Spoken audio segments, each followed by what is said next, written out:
So, in other videos, I've talked about riots and a little bit about civil violence. I want to talk more generally about violence and then give more specific examples as well, if that makes sense. In Genesis 6:11, we read the earth also was corrupt before God, and the earth was filled with violence. And this was one of the conditions that triggered the flood in Noah's day.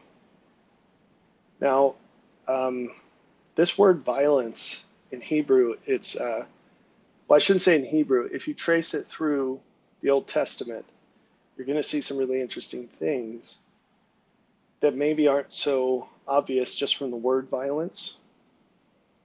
Um, so what actually happened during that time is that the earth, everyone on the earth, except for Noah, they had turned aside from the knowledge of God's character that they had and the knowledge of his plan. And of course that came through Adam in the beginning and was carried down through his descendants. And so it was widely known. These things were widely known, and the blessings that these people enjoyed exceeded what we think of when we think of ancient people in terms of prosperity and technology. They had a lot more than we imagine them having. And what happened was, and this is human nature, what happened was they used all those benefits that they had simply to fulfill their fallen human nature. And so they were motivated solely by personal gain without respect to the cost to others or the merit of that personal gain or the longevity of that personal gain. In other words, human nature is to maximize short-term pleasure for oneself. And so even limiting it to yourself, which would be better to focus on others, even limiting it to yourself, it's much more rational to focus on your long-term pleasure, not your short-term pleasure, long-term maximization of pleasure. But people don't do that. That's not human nature. So, and there are plenty of studies to show this. Okay, it's a very unusual thing for someone to sacrifice the present for the future, even if all they care about is themselves. Which is no surprise, because if you actually cared about maximizing your own pleasure long term, you would care about other people, because you would discover very quickly that the most meaningful situation is when you orient your life to others and their long-term benefit. Again, when people make that jump, they're still usually in the short-term mode and they want to maximize someone's situation short-term. But if you really care about someone, you'll maximize their situation long-term. So those are tremendous tidbits of wisdom there. But the early people, they were just as subject to human nature as we are, and unfortunately, they also had access to much more light. It was much more widely known. Adam spoke openly about the things he knew, at least for enough time to get them out there. There's some evidence that suggests that he stopped. That's an interesting thing to talk about, but we won't go there today. He learned his lesson. But once they were out, the genie's out of the bottle, and so mankind had advanced knowledge and understanding compared to their nature, which was evil. And so, in general, people were solely motivated by personal gain, not benefit to others, and it was short-term gain with no strings attached, no holds barred. They would do anything to anyone to get it. And if you don't think that's approaching where we are today, I'm not sure where you live, but I'd like to go there. But you're probably in an insane asylum, so maybe not, and not some utopia, or you're on some heavy drug. Um, so what happened was God recognized that the earth had become unable to attain its potential. because man had so fully turned away from the path to becoming how he is, and that they had lost, in this as happens, they had lost the ability to see, uh, to detect the beneficial path, to detect what is good, so that they had so sufficiently that they lost the ability to choose it of their own free will. And the reason for this is because they had turned so fully against what was so plainly revealed to them. The knowledge was out there so abundantly, and they turned away from it so completely that they were blinded and left without anything else that God could do to help them choose what was better. So this is what it means when it says that the earth was corrupt before God and the earth was filled with violence. That word violence, it's to get personal gain without any respect to what it costs other people at any time, and what it costs yourself long term. It's everything's for here and now, maximize pleasure here and now. I'm the only one that matters, no one else matters. And that is the mentality of modern people.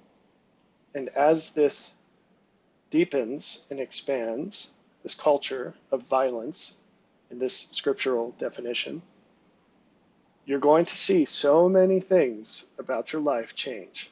And you're already seeing them, but you probably have not noticed. You're going to see more violence more often for lesser reasons. And again, if your eyes are open, you're already seeing this.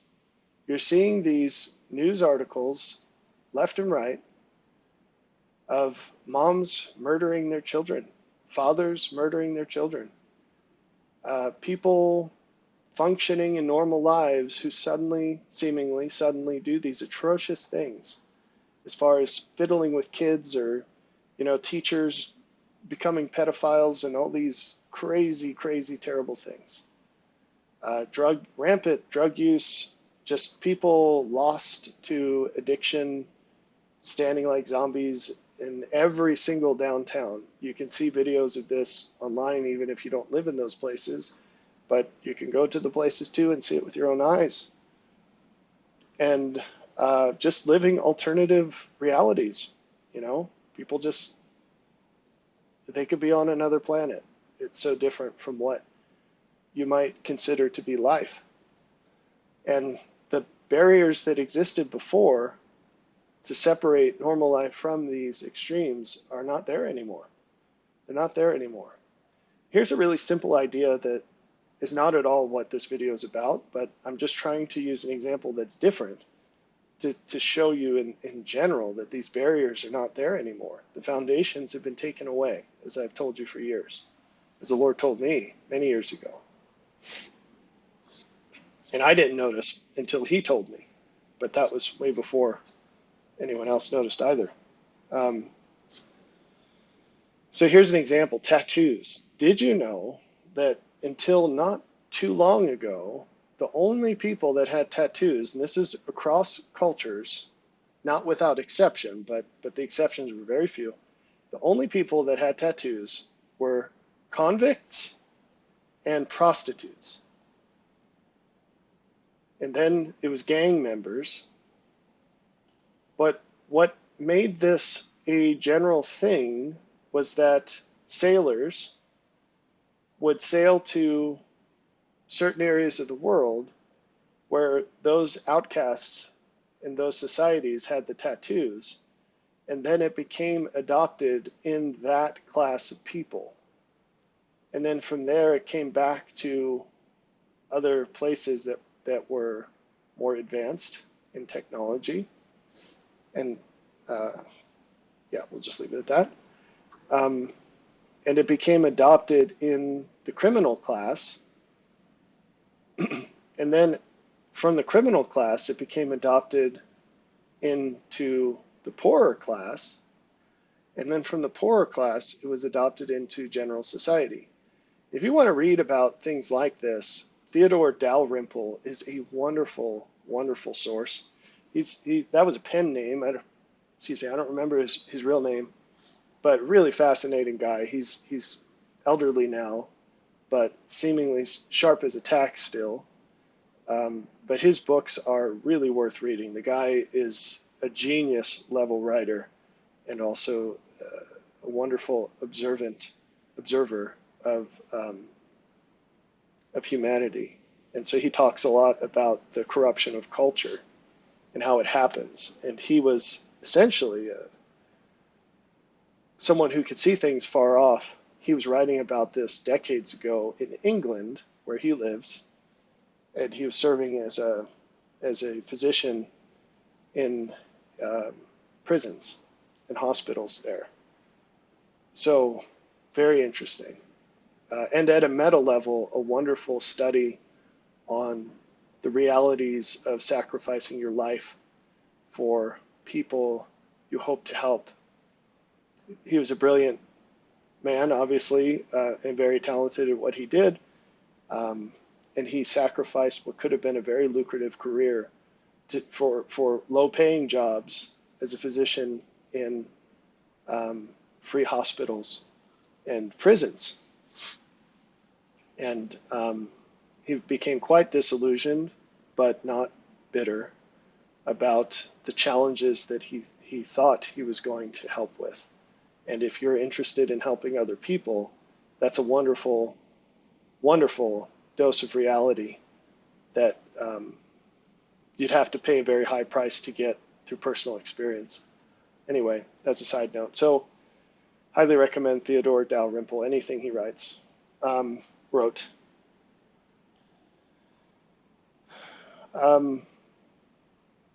So that's how culture is corrupted, and it's definitely corrupted.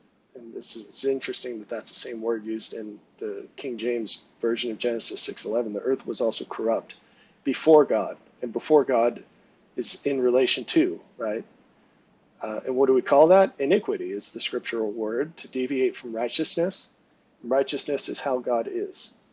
So the earth was corrupt before God. The earth had deviated from how God is. The people in the earth had chosen to be different to God, knowing how he is more than is usual. Because pre-flood, before the earth was flooded with water, it was flooded with knowledge of God.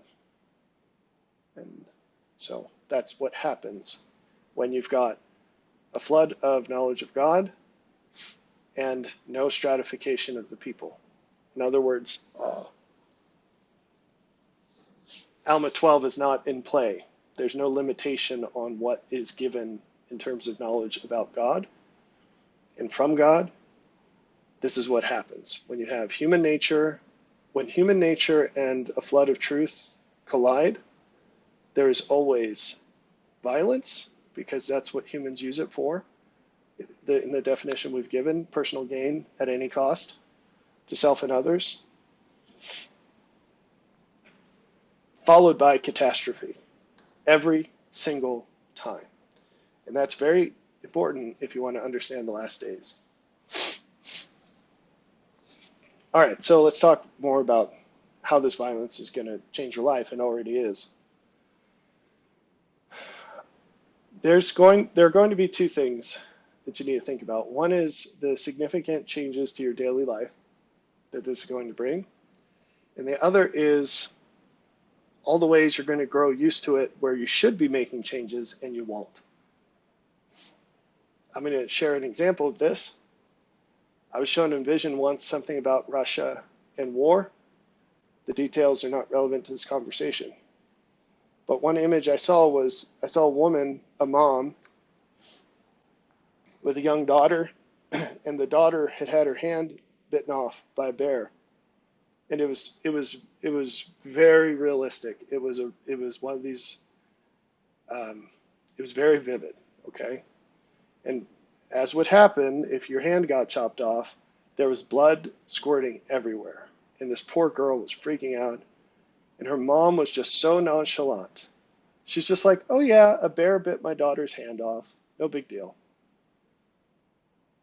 And I was dumbfounded by her lack of reaction to this situation, because even if you don't know what to do first aid wise in that situation, pro tip, use a tourniquet. Hopefully you'd have the empathy. I think you'd need a lot less than empathy to care about any child who just had its hand chopped off, bitten off in this case, which is even worse. But this person who was its mom, her mom, she didn't even care at all. It just was not on her radar at all. She had no emotional response to it whatsoever. And that is the response of modern people so often to things that they absolutely should notice and make changes um, because of. So, for example, you see this attitude with parents in public schools. It's the frog in the pot, and the pot slowly comes to a boil syndrome. Because the costs that parents pay to have their kids in public schools today are so much higher than they would ever accept 10 or 20 years ago. The parents really haven't changed. So it's not the same exact parents, obviously, but um, their attitudes are not dramatically different. So why would parents from 20 years ago immediately pull their kids out of school when the things that happen today happen, um, and make any sacrifice they needed to find an alternative? You know, co-ops, find someone who is homeschooling and give them some money to homeschool their kids too. You have to check into the legality of that, um, et cetera, right? But parents today just throw up their hands and say, well, what else can I do? There's no choice. And so they minimize the reality of the situation, the cost. They minimize it through delusion, um, because they say that they don't have any other choice. Well, why? What is up with that? So what? I mean, the violence continues unabated. I mentioned in another video, I caught up with my mom the other day, and she was telling me the school I went to for high school. Um, it used to be a really great school. It was renowned for cranking out better outcomes than most schools in the area. And it's not discernibly different from any others now, which, okay, fine, that happens. But um, they had 2 shootings recently there, and that's the last thing that ever would have happened there.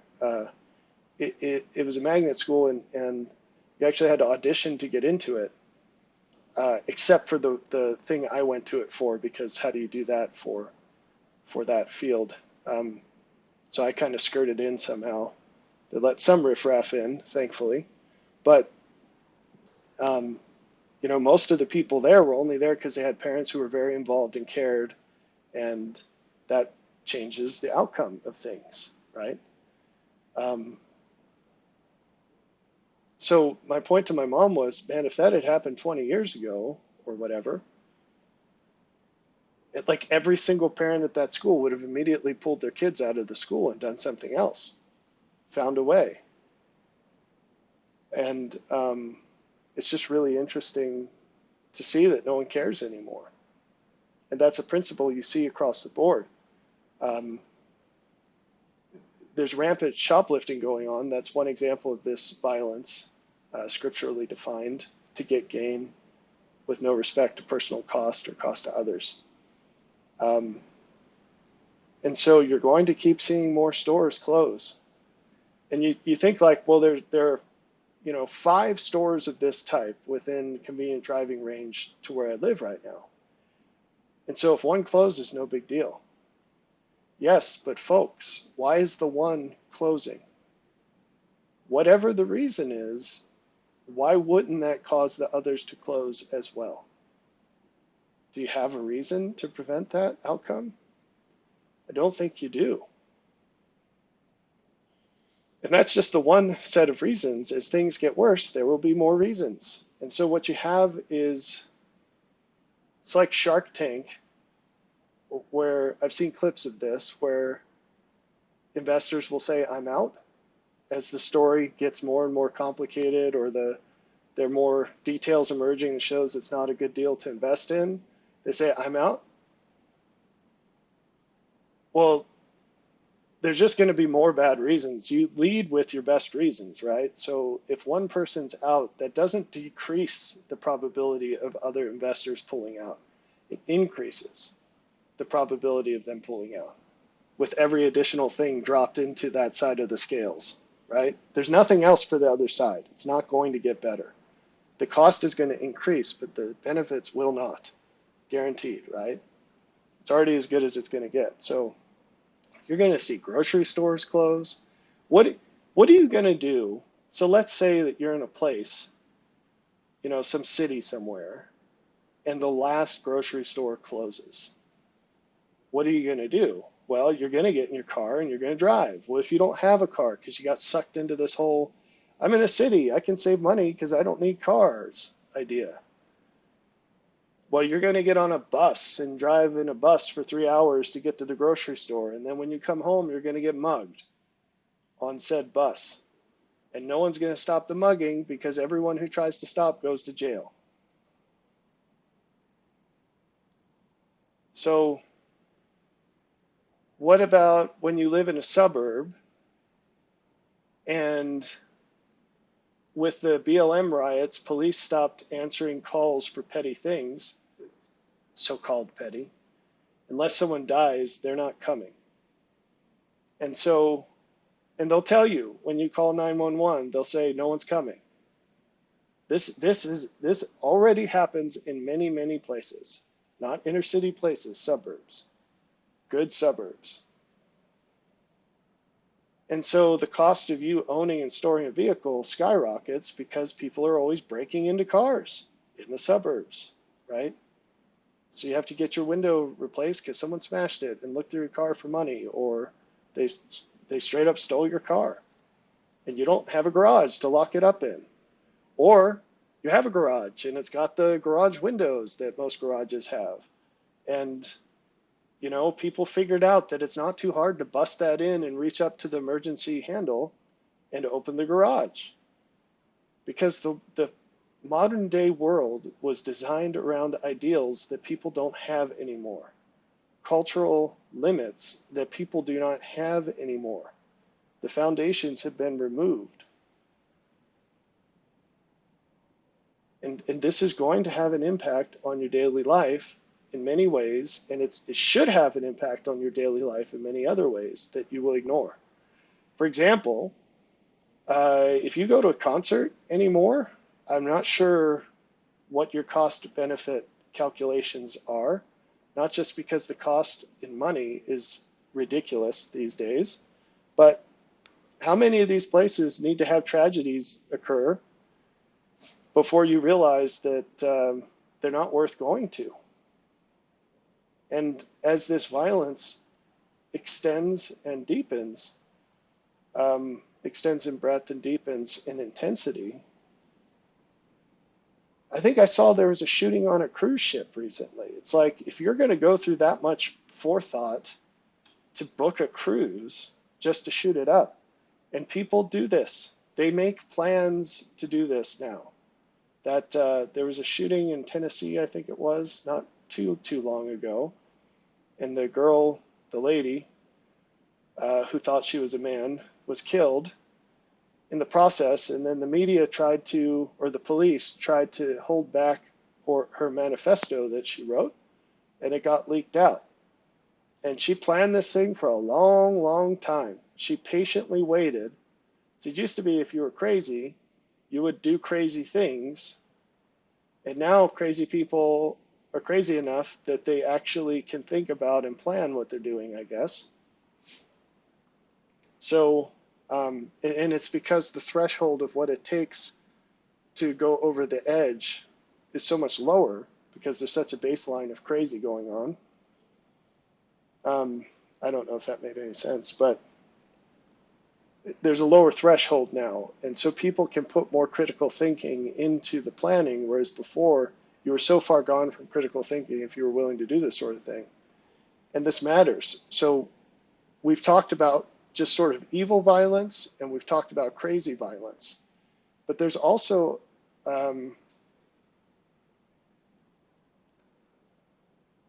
evil and crazy violence that are slightly less evil and slightly less crazy, where people are truly convinced that they're doing something for a cause. And typically we call that terrorism, but that's an overused word, I think. It's one of these words that's super serious, which is good, but it's used so often that it loses its edge. So, and it's applied to things that certainly aren't as drastic as the word would imply, which has to water down the meaning of the word. You can't get around that. It's like if you call a moron a genius, then a genius has to stop meaning what it did, or you give Barack Obama the Peace Prize as he's bombing all these innocent people at weddings. It has to mean less than what it did before. You can't get away with that. So anyway, on the subject of ideological violence, we'll say, you have no idea how fragile the system is. It is insanely fragile. I heard the other day someone say, it's what they say is something like, I can't believe with all the bad people in the world, bad things don't happen more often. If you had eyes to see the kinds of mercy that God pours out and what it costs, and just how many angels are involved in this enterprise of holding back due consequences, it would astound you. There's no words to describe this. Anything I say to describe this is just going to be insultingly flat compared to the reality. So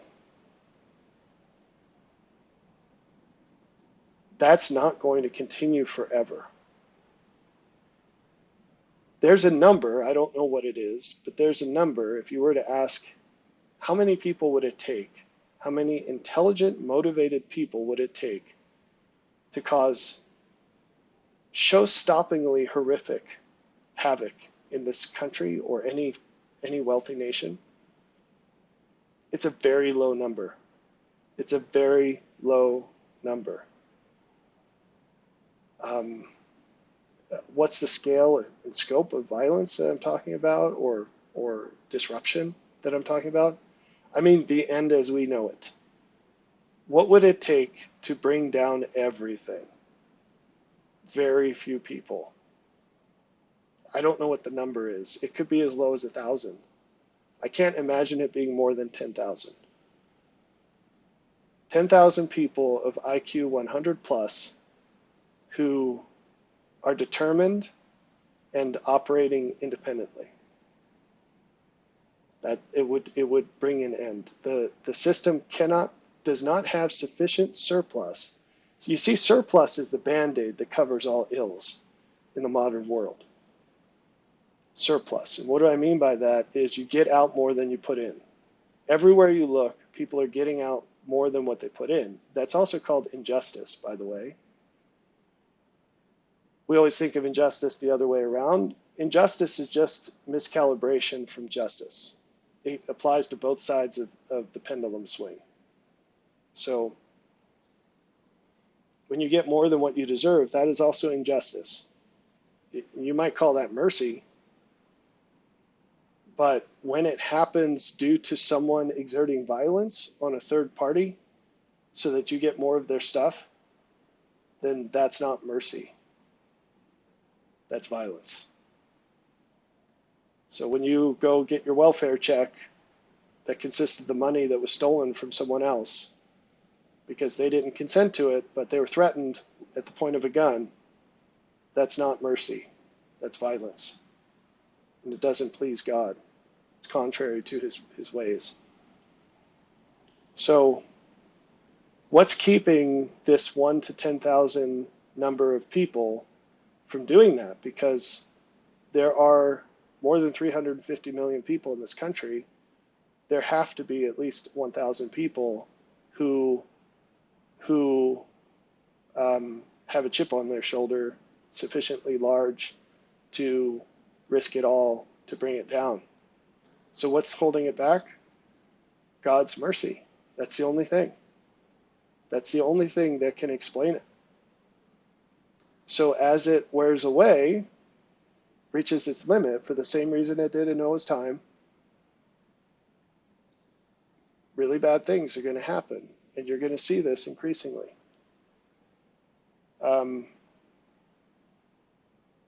There are places in inner cities that have effectively shut down.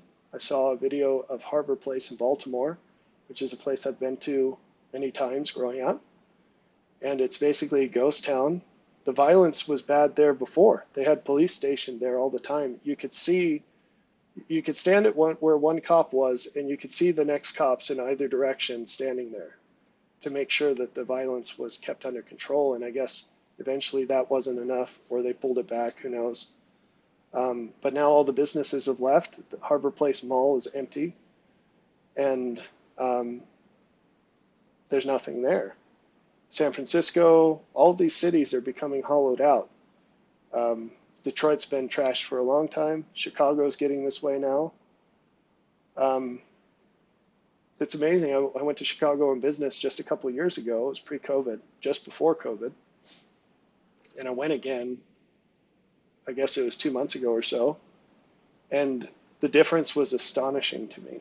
The first time I went, I was amazed, because even then, you heard all these bad things about Chicago, but going there, at least the part I was in, and I did walk around to kind of see things, mostly to find low-cost food.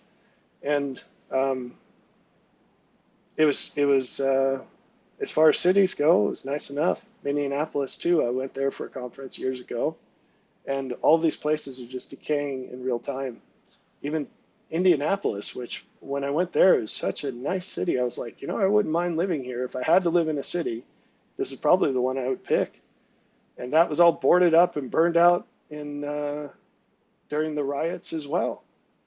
And so there's this undertow that becomes apparent just when the situations are right to show things as they really are, or closer to as they really are. And you don't know how evil people, normal people, are until the situations arise where you see it. But the people have not changed. They were like that. And that's, one of the reasons folks are so shocked when they see these evidences of evil in normal people is that they're judging them by how they act in normal situations. You can't see how someone really is until you put them in what we regard as extreme situations. Almost all of what's perceived as righteousness, or to put it in secular terms, normal human behavior, almost all of that is a result of an environment that makes it so. It's all sanitized and bandaged up, and it's overflowing with surplus. And that's what makes it look like people are good. You take that away and you put them in what is actually a more normal situation where there's not enough food. There certainly isn't surplus. And you only eat what you work for. You get what you deserve, and that's it. And then you'll see more of humanity come out. And it's not that the people have changed, it's just the environment has shown them how they always have been. You see this all the time. A person is only as good as they are at their worst. That is a principle you need to learn. Now, people don't like this because it judges them. And you'll say, well, if that's true, then I know I'm a rotten person because I know how I am at my worst, and it's bad. But it's much easier to think of, well, I was just having a bad day. That's not who I really am. Or I was just having a bad moment. It's not who I really am. No, it is who you really are. All the other stuff is how you really aren't. That's the icing on a very rotten cake. So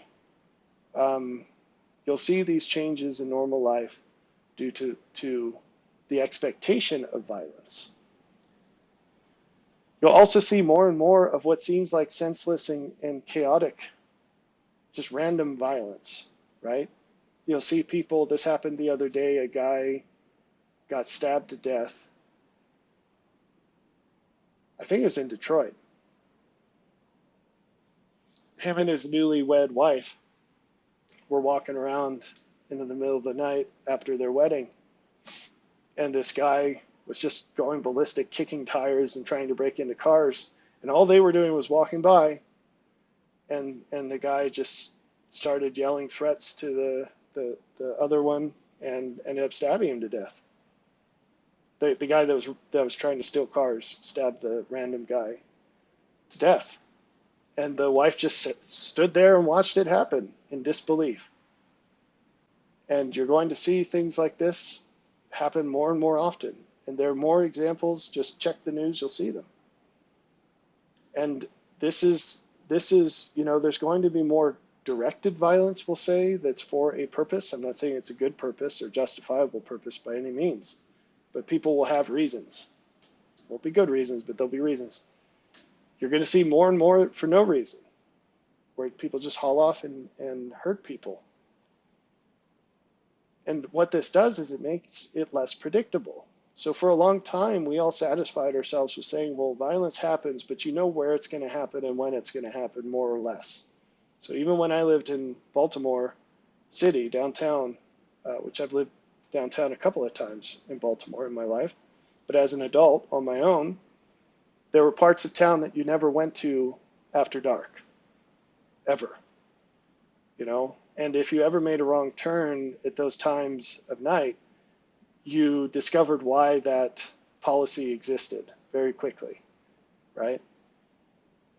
But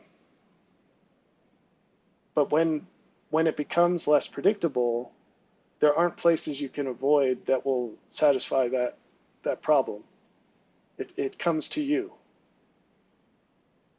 And you can't predict the offenses because they will include things that have no predictable benefit for the perpetrator.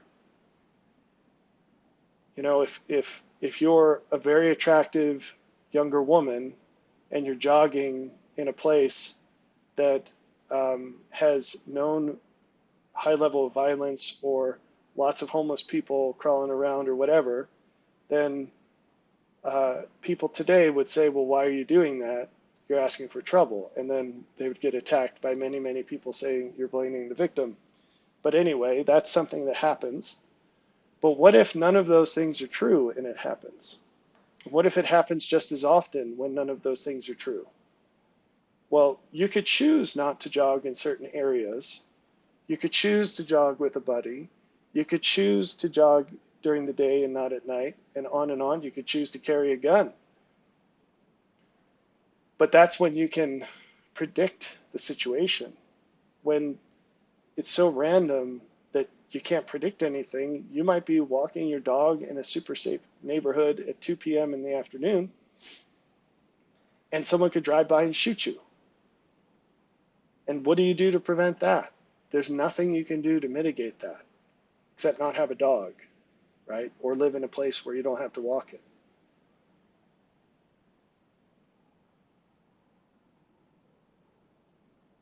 What you're going to see is the sensitivity of our system to human decency.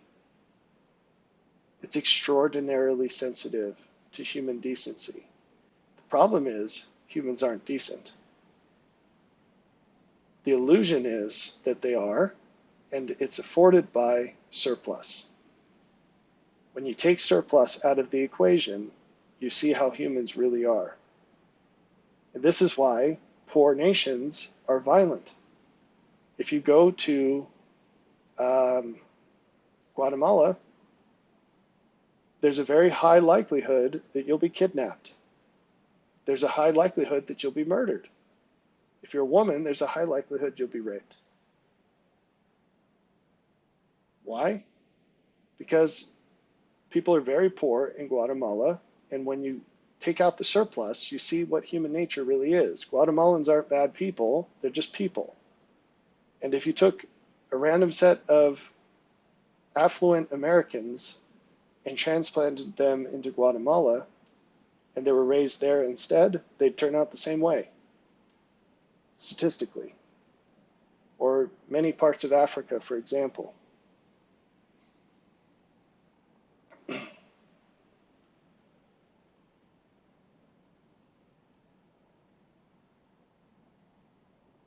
So back onto this topic of the sensitivity of the system to human decency.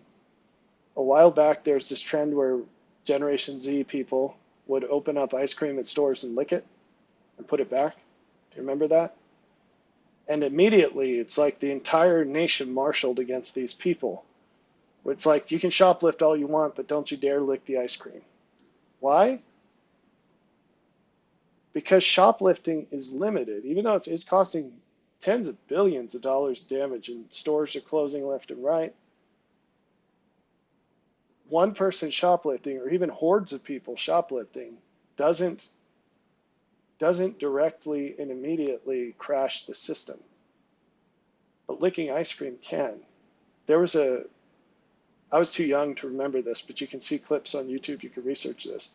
There's a crisis, a national crisis, when it's happened at least twice, I think, when there was something about painkillers like Tylenol or something. People were opening the bottles and putting random things in them or something. And, it was like 3 people maybe nationally doing this, and it wasn't even a national thing, it was probably local. And yet it caused this huge immediate response, and the industry ended up putting all the tamper evident seals on everything, which weren't there before. Because who would do that, right? Who would open up something and put something else in it, something dangerous? And the reason is because if you can't predict how and why things are going to go wrong, you have to withdraw from the system entirely. That's the only thing you can do, or just deal with it, right? And this is not a new idea, but this is an example of holding back, of God's mercy preventing the crash of a very, very fragile system. So I would like to give you some examples of just how easy it would be, but I don't want to be charged with some crime that I don't know about, like inciting to violence or something. But you can use your imagination, and just with a few dollars, you could do some random act of violence that causes massive amounts of damage. And by violence, I don't mean you have to directly hurt someone physically, but you could damage property, you could do all sorts of crazy things in such easy ways, and you'd probably get away with it, because our crime surveillance systems are also largely based on the ability to predict what people are going to do. And I don't mean like, was that movie Minority Report, like future crime? I don't mean predicting crimes people are going to, like specific people are going to commit. I mean the types of things that people do. Senseless violence, or what would you call targeted violence that's for a cause? I guess just defaulting to the word terrorism. There are no defenses for that. So one of the reasons we got our butts kicked in Afghanistan was that our fancy modern military equipment is ridiculously susceptible to inexpensive countermeasures. Maybe this is a safer way to discuss this topic, because it doesn't apply to us, but you can use your imagination and, at least at a general level, see how easy it would be to do things like this in our world, here in the United States, our world. Boy, I just branded myself with everything bad about Americans, sorry. The world we know is very limited compared to the real world. Anyway, but with $15, you could make an improvised IED that blew up a Humvee. So then the military-industrial complex expended exorbitant amounts of money to replace the fleet of vehicles we had over there with these MRAPs, which basically the whole point was to make them harder to blow up. Oh, first the Humvees, first they up-armored the Humvees, that's what they called it, and we had to retrofit all of the Humvees by welding heavy steel onto the sides and putting some shielding on the gun turret above, because it was so easy to shoot through these things. They were not designed for, I don't know, for active combat situations. They were just for transportation. And then they started blowing them up with IEDs, and so then they switched to MRAPs, and they had a V-shaped bottom so that the explosion would hopefully not kill everybody inside. And then they started overcoming those too. And just recently in Israel, a bunch of tanks got blown up by relatively inexpensive drones because the tops aren't armored as much as the rest of the tank. And so this is just a function of complexity. The more complex the system, the easier it is to bring it down.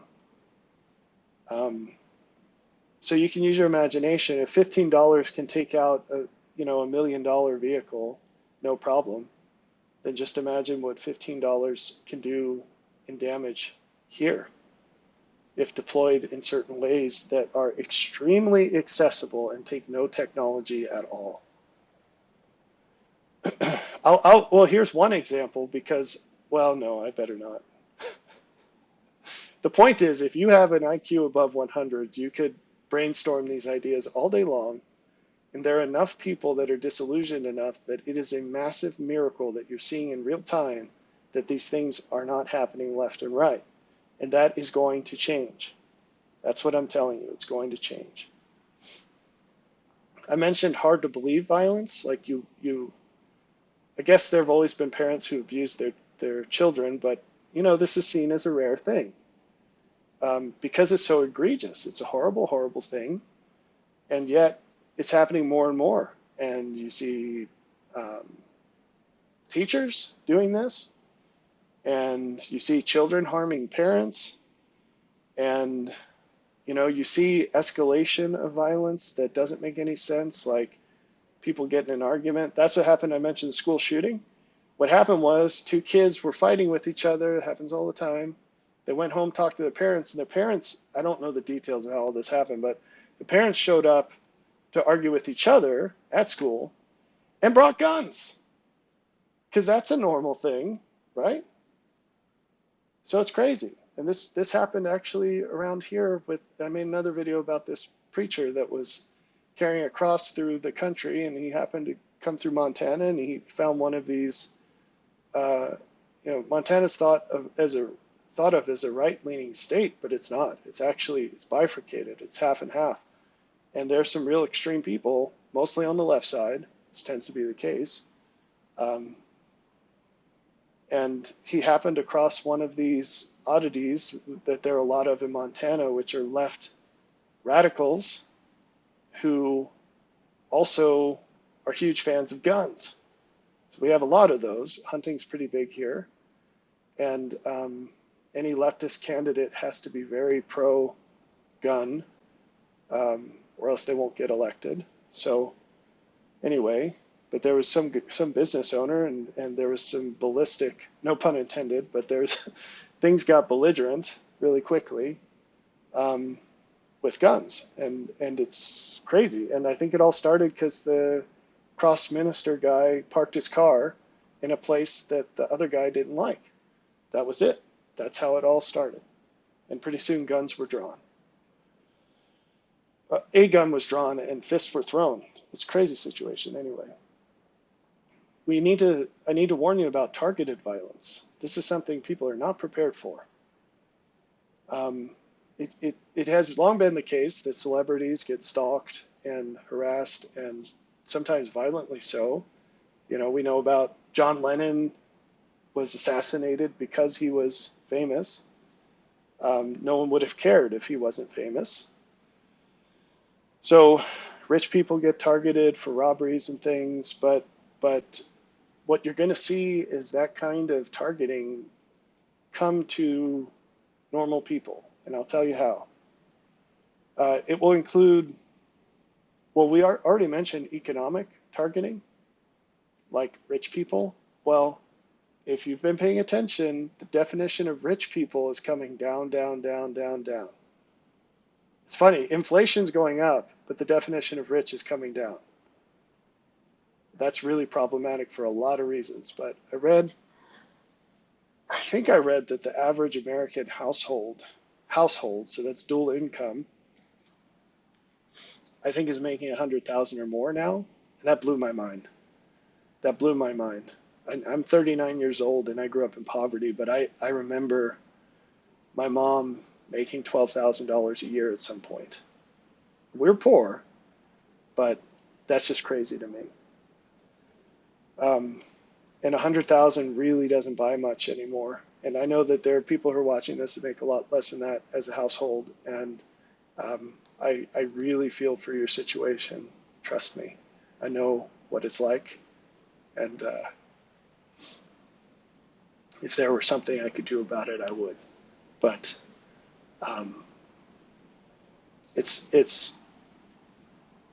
I don't know how a whole lot of people are living right now, and knowing quite a bit about what's coming, I'd rather not talk about it because it's going to get me to a place where I can't talk. So anyway, why I was bringing all that up is what if what's really like the average income is targeted as rich, not just by the IRS goons, but what if you're just a normal person and now all of a sudden the mob targets you for being rich, or just some random person from the mob? I mean the mob mentality, if not the physical group. So you're walking down the street and someone says, oh, there's a rich guy or there's a rich lady, boom, and they kill you because you're the problem, right, in their mind, or they hurt you in some way. What about specific racial groups getting targeted? This is a terrible thing, and it's already happening. There was media suppression of it because of the people involved, but Asians were being targeted, and there was a game invented by certain people and practiced by certain people to go randomly punch old people as well. And so the targeting is already happening. It's going to become more widespread. And also ideological people. And you've seen this with church shootings, right? And actually the shooting I mentioned before, it was at a Christian school. But you're going to see, and Christians by no means are going to be the only targets. I'm just saying these are examples. But you're going to see people saying, oh, there's a member of certain ideology. They're now my target of violence. And so it takes it from this amorphous boogeyman of an ideology down to, oh, a specific person that's part of this group, they're my enemy, and this is the hill I'm going to die on. And you're going to see this more and more and more and more. Finally, I want to talk about an aspect of this violence that you're probably blind to that's happening right under your nose, and that is overt racism in government programs. This is one of the many things where it's the drop of water in the stadium and it doubles every second, and most people don't see it until it's right on them.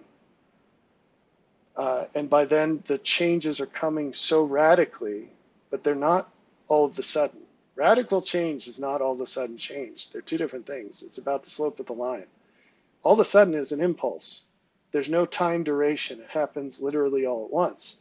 But something that's exponential, I'm the master of finger graphs. That's an exponential. Make it a little sharper. Something that's exponential, it's growing the whole time on a predictable path. There is an equation that exactly predicts where each of these points is going to be over time. But if you're a normal person, this is all invisible to you. You start seeing it like right here. But by then, it's going straight up, practically. So the rate of change is so extreme by then that there's really not much you can do there's nothing you can do to prevent it, and the cost of responding to it is also going to be astronomically high. And a great example of this is property costs, which I told you about. I told you about this for years and years, and very, very, very, very few people listened. Food costs is another one. Basically, anything with money is going to follow this pattern, and you're seeing it in real time. Food costs. I think I told you a story. I had a neighbor who passed away, sadly. I really liked the guy. But he came up to my property once, and I was showing him excitedly these experiments I was running with. This was years of work. I was doing experiments with different kinds of wheat. And then I got into rye, which is a miracle crop. And I think I was at the point in the experiment where I had planted for the first time a large stand of rye. And he came up and I was like, you see my rye, isn't this cool? And he's like, don't you have better things to spend your time and money on? That's what he said. And I said, what do you mean? And he said, do you know how inexpensive that is? Why don't you just go buy some? He said, I used to as a kid, I used to work in rye fields for some extra money. It's so much work. Why would you do that? Just go buy some. It's so cheap. And I said, it is now, but it won't be later, and it'll be too late to figure out how to do it. And the point was lost on him, but it doesn't matter to him anymore, huh? But it does matter to me, and it will matter to you. But if you last long enough. But anyway, the point with that is food costs. It's astronomically expensive to grow food on your own. And this is if you go into that direction at all, you're going to see just how much wealth you have in terms of being able to go to the grocery store and fill up your cart and eat this sumptuous spread of food every single day, no matter how bland you think it is. The level of convenience of spending a fraction of your day handling all of your necessities of life, and everything on top of that's just gravy, you have no idea what kind of wealth you swim in every day. So, but the writing's on the wall that the cost of getting that food is going to continue to rise, and it will be more and more out of reach of normal people. And the question is, like, how much money are you willing to pay for a block of cheese? In today's dollars, you probably wouldn't buy it if it were $1,000 a pound. And if it were $1,000 a pound in today's dollars, it'd be much better to make your own cheese. As much work as that would be, it would be worth, not just for that reason, but if you take this across all foods, I mean, unless you really like cheese, but you take it across all foods, and now all of a sudden it's like, well, maybe I could move to a place where I could do this. And maybe I could form some sort of co-op with like-minded people, because having a dairy cow by yourself is probably not a good idea unless you have 20 kids. But with a group of people, all of a sudden, now it makes financial sense, you see? It's like that. The writing's on the wall, but you don't see it. But as the drops double, you're going to see it. But by the time you see it, it's going to be too late. Now, I'm telling you about it, so now you can see it. It's not like take my word for it. You can see it now because I'm pointing to it and I'm saying, you see that little drop of water? I hand you the binoculars. You see that drop of water? Yeah. Did you see it before? No. Well, what's the big deal? It's just a drop of water. Watch it and wait. I'm going to click my stopwatch and I'm going to count off 10 seconds. Okay. You see how much bigger it is? Yeah. Okay, now let's take out a piece of paper. And this would be insane. This would be like in the movies where the guy is smoking a cigarette and he's got all the strings and the stuff pinned on the wall and he's explaining this conspiracy theory, that meme. That would be this level of things. And then I draw out a plot and I'm like, well, let's make this graph and we're going to plot this. Okay, now let's extrapolate this. And can't you see where this is going to be in 10 minutes? And then he's like, whoa, I didn't see that before. Actually, if he's a normal person, the conversation would have ended a lot sooner with him just telling me to get lost. But you see the point, right? So that's how it is with overt racism in government programs. You can go see it. If you go look up um, any government funding agency, of which there are many, there's DARPA, there's the biggest one is the health one, NIH. NIH is the biggest one. There's NSF, there's USDA, there's all these government entities have funding programs where they give out grants. And all of them have a specific funding program called SBIR, Small Business Innovation Research. And it's congressionally mandated. There's a huge chunk of money set aside to seed fund new businesses. And they're really hard to get. They can be helpful, but that's all besides the point. This is one place. You could look at any direction, but this is a specific place. If you go look at their requests for proposals, RFPs, it's the announcement where they ask you to send them proposals, and this happens every year. Go out and read the metrics for how they decide what to fund. You will see front and center DEI, DEI, DEI. And you should know what that means. You can go look it up if you don't. I'm not going to waste the time here to explain it to you. But when the scientific funding in this country, when the most important thing to the governing bodies that decide who to give the money to is the race of the people applying or the gender, that is a huge problem, right? Because obviously that is going to impact the positive benefits of what they're trying to do, which they're trying to fund innovation, but they're making something else the variable that they're maximizing. And that will obviously lead to results that are less than what they would have if they just prioritized what they say is the reason for what they're doing. Okay, so that's factor number one. But the more important thing is, what I'm trying to tell you, and this is just one example, if you see government job postings, you can look through those and you'll see that too. The most important thing is not how well you do the job, it's the color of your skin or what's between your legs. So, or whether you acknowledge what's between your legs, increasingly. So that's a problem, not just because of the substandard performance you're guaranteed to get by maximizing metrics that aren't exactly what the thing you want to do. The bigger problem is it shows that they're already operating by these principles, they as the government in this case. And they're gaining momentum in that. So more and more and more and more people work for governments, federal, state, local. It's the only segment of the economy that's growing, basically. It has been growing more than most other areas of the economy for a very long time. And that's a problem. So now you've got this huge subset of the population who lives in this ecosystem where they're prioritizing all of these,